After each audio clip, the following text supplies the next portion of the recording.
Welcome to this explainer. Even if you consider yourself super well versed in botany, the plant kingdom is literally always hiding these unbelievable evolutionary secrets right in plain sight. Beneath the pretty petals in our gardens and grocery stores lies this totally wild, complex world of aggressive survival tactics and honestly, some brilliant biological engineering. So today, we're unpacking those deeper mysteries. Just to give you a quick taste of exactly how wild this gets.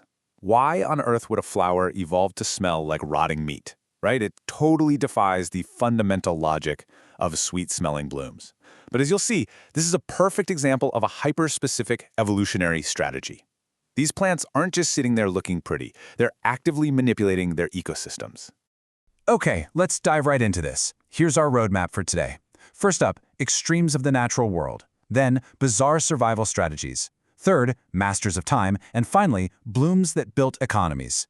So, starting off with part one, extremes of the natural world, giants and microbes. Let's start by looking at sheer mind-blowing scale. Imagine something that weighs 10 kilograms, that's roughly 22 pounds, and is about a meter or 3 feet wide. Now, we're not talking about the dimensions of a tree trunk here, no way. This is a single bloom. It's called the Rafflesia arnoldii, and it holds the title for the largest single flower in the world.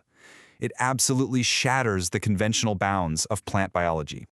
Now, to put that massive size into perspective, let's compare that giant Rafflesia to Wolffia, which is commonly known as watermeal.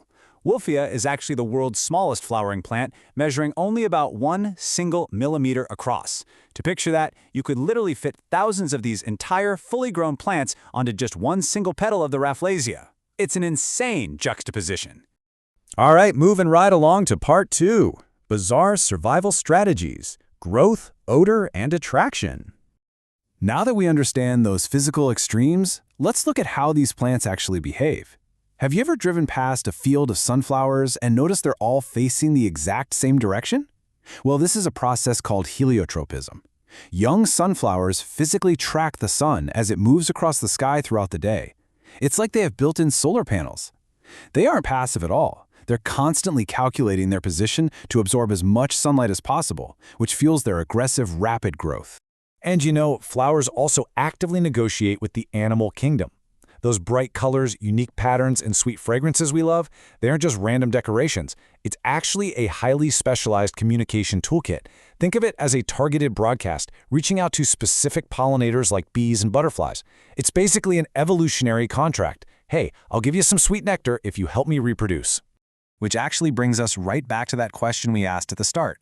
The corpse flower thrives by exploiting a totally different kind of gross niche. It literally smells exactly like rotting meat. And why? Because its specific pollinators are flies and beetles. To those insects, this awful odor is an absolute beacon. It just goes to show that in evolutionary biology, whatever strategy guarantees survival is a winning one, no matter how totally bizarre it might seem to us. Okay, let's shift gears to part three, masters of time, millions of years to a single night. The relationship that flowers have with time is incredibly elastic. So, on a macro scale, scientists believe that roses have survived eons of planetary change, existing on Earth for nearly 35 million years. But then shrink that timeline down, and you have these rare bamboo species that will grow for anywhere from 30 to 120 years, produce a single flower, and then just immediately die. It's this fatal, once-in-a-century botanical event. And then zoom in even further, and you find the night-blooming cereus. This incredible flower only opens under the moonlight and completely wilts before the sun even comes up.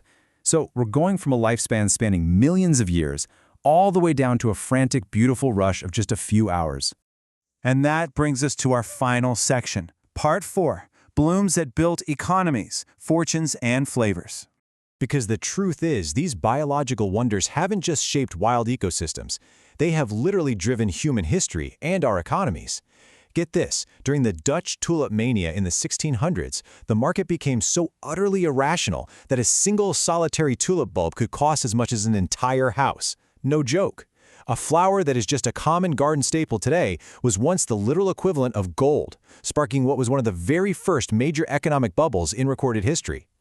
But hey, the economic power of flowers isn't just something stuck in the history books of the 1600s.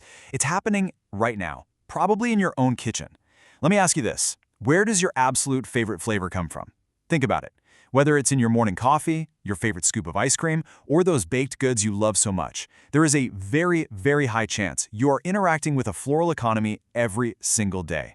Yep, that rich, delicious vanilla flavor comes directly from the vanilla orchid. And what's crazy is that it's one of the world's most notoriously difficult to grow plants. The incredibly intricate process of cultivating and actually hand-pollinating these flowers makes vanilla one of the most expensive and valuable spices on Earth today. So this one delicate, demanding bloom is just out there quietly running a massive global industry. So let's wrap this up. From those 22-pound giants to sun-tracking engineers, from meat-scented evolutionary tricksters to massive global economic drivers, flowers are so much more than just pretty petals. They are dynamic, highly adapted survivalists. So the very next time you step outside, I want you to ask yourself, what hidden, billion-year-old survival secrets are quietly blooming right there in your own backyard? Keep observing, keep wondering, and we'll see you next time on The Explainer.